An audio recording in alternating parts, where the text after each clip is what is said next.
I think to be maybe back a bit, maybe not the end of the world, and I think we can slowly pick them off. I enjoy coming from behind. I don't mind the dust or anything like that, so I'm not unhappy where we are. At the start of a very long day, the African Heritage Field set off on elapsed time.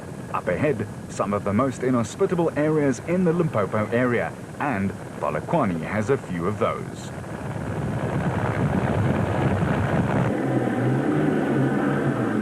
Paul Sutter Bevan Bertelt had one thing in mind: murder most foul.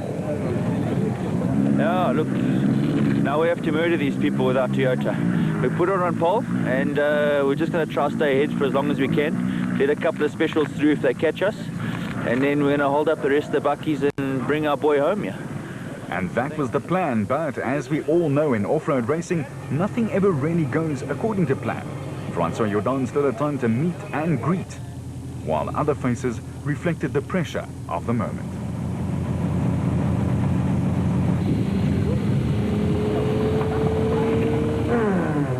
Freddie Bertelt, with his murderous thoughts ready to jump out, started off the Ford Motorrad 400 drivers and navs, and then it was gloves off. Cox looked like he was in a fighting mood as well, and Eysterbach's valleys reverberated with the sound of special vehicles and production cars leaving the start line on their Polokwane parade.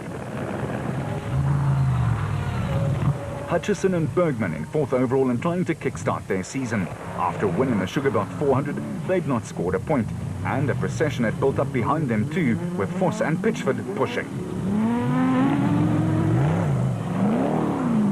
Fork left. 200 fork left.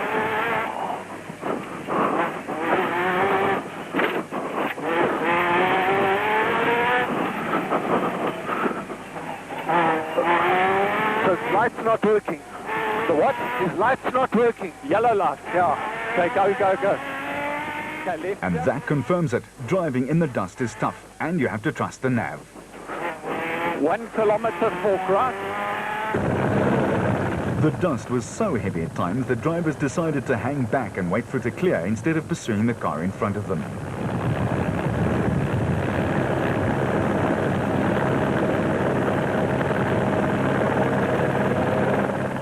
Cronje and Birken, though, had the screamer on and were furiously working away.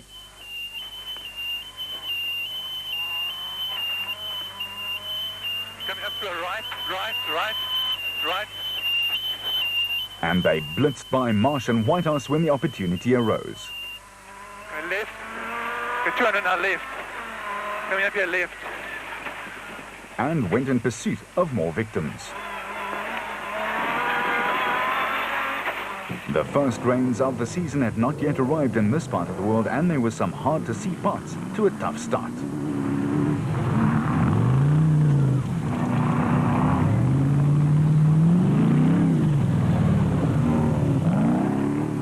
Woolridge and Schultheimer were in 12th overnight and were eager to improve.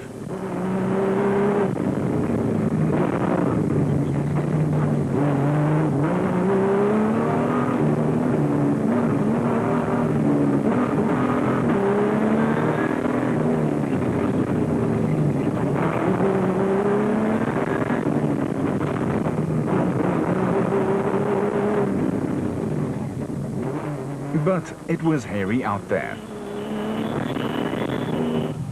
Clint Gibson had made a big move, while Nardus Alberts also closed the gap.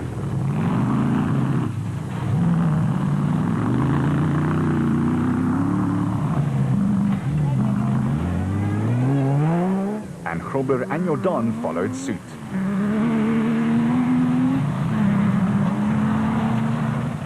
The Duplessis were also moving up the rankings and were up into the top 15.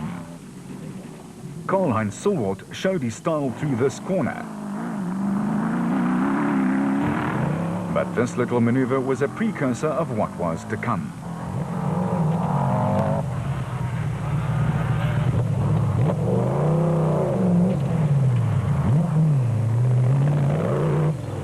The De Bruyn's Toyota Hilux was sounding ready for action, and after starting 19th, they were slowly moving up too. And we told you, this little corner caught quite a few navigators unawares.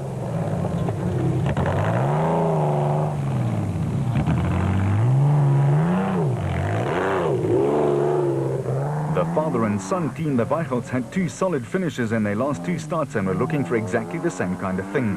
A finish first and then some championship points. John Moore and Ashley Thorne were dropping down the order after starting in 22nd.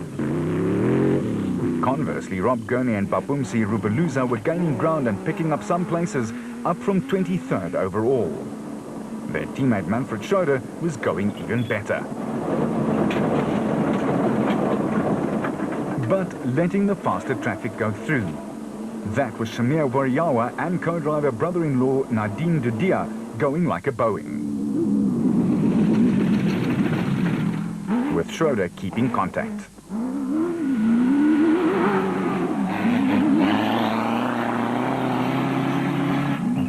The Mitsubishi of Kobus van Tonder and Rian Gualpa was back in 42nd place overall, but they would also sadly not reach the finish line in one piece.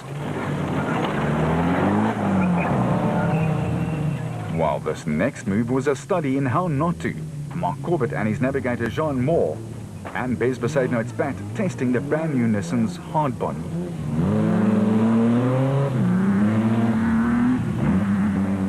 And can you believe, almost a repeat of the same thing with Janku Swanepoel and Graham Bishop. Meanwhile, at the front of affairs, Cox and Ter Stege and the Motorrad bat set the fastest time for the first loop over 90 k's. But they weren't given it on a silver platter. The competition was right on their tail.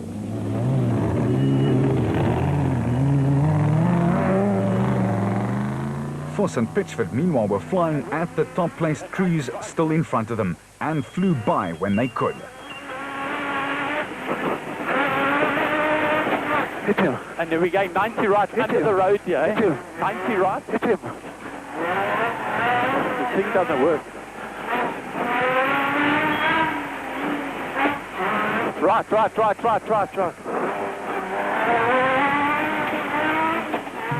Cronje and Birkin in the Castrol Toyota were just inside the top 10, but they too would experience plenty of drama.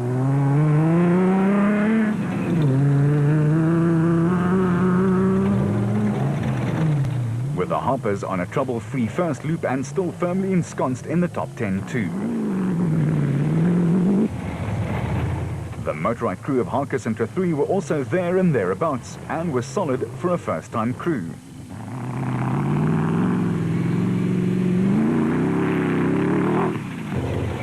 Matthews and Erasmus in their Gondwana steel back were a thorn in the flesh of the big factory teams and made their presence felt throughout. They were 6th in Class A. With Marsh and Whitehouse, the reigning champions in the class, looking for their 4th finish in as many races.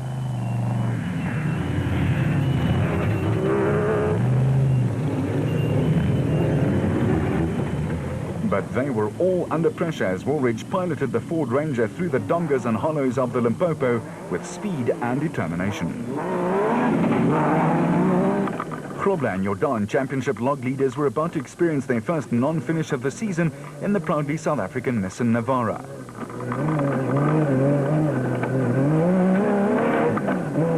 With a bucking Bronco act brought to you by Gerard du Plessis in his Jimco, they were passing left, right and centre and were going places.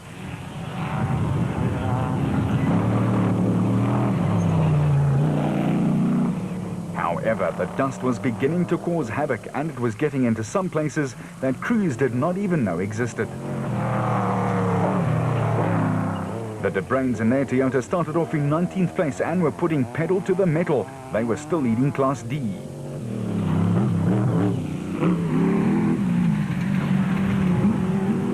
Babumzi Rubeluza in his first outing with Rob Gurney in the driver's seat was clearly enjoying himself, and the big Ranger was in good voice too, while their teammate Schroeder was his normal relaxed self behind the wheel.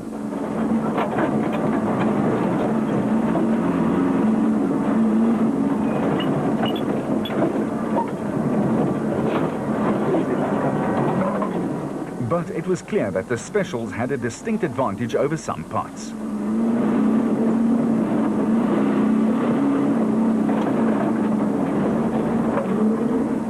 Cliff and Louis Weichelt in their Bosel Toyota were also very steady and picking off the slower traffic. They were up into 3rd in class. The BB Auto Nissan of Arnold du Plessis and Johan Knox was still going strong, but they too would succumb to mechanical failure.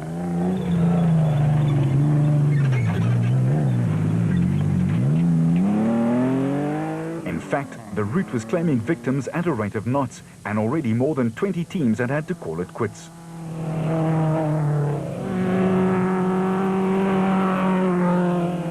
The Plastotech squad, with veteran Richard Schilling at the helm and Chris Davies calling, had picked up 4 places and were heading for more. Their raceco was going well. But the biggest movers of the day were certainly the lads from Century Property Developments, Corbett and Moore. After a disappointing prologue, they'd already passed more than 20 cars and they were doing some low flying.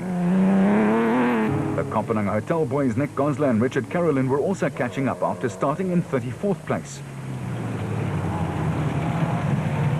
But there are a lot of ways to skin a cat, and clearly Roacon's David White chose the high road.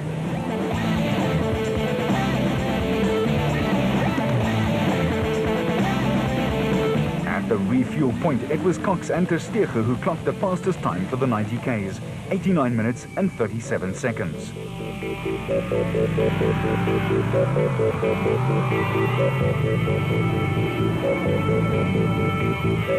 With the Atlas Copco crew just behind them. And Hutchison and Bergman also right there. Foss and Pitchford followed suit. They were 2 minutes behind, but had raced themselves into the top 5. Go! The Toyotas made their appearance just as Ter Stege jogged back to join his driver Cox.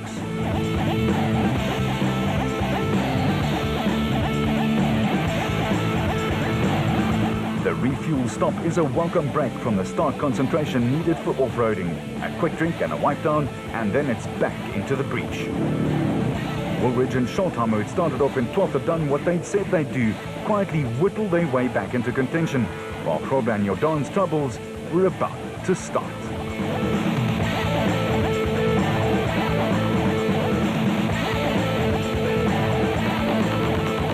That engine sounding a little rough. Vehicle and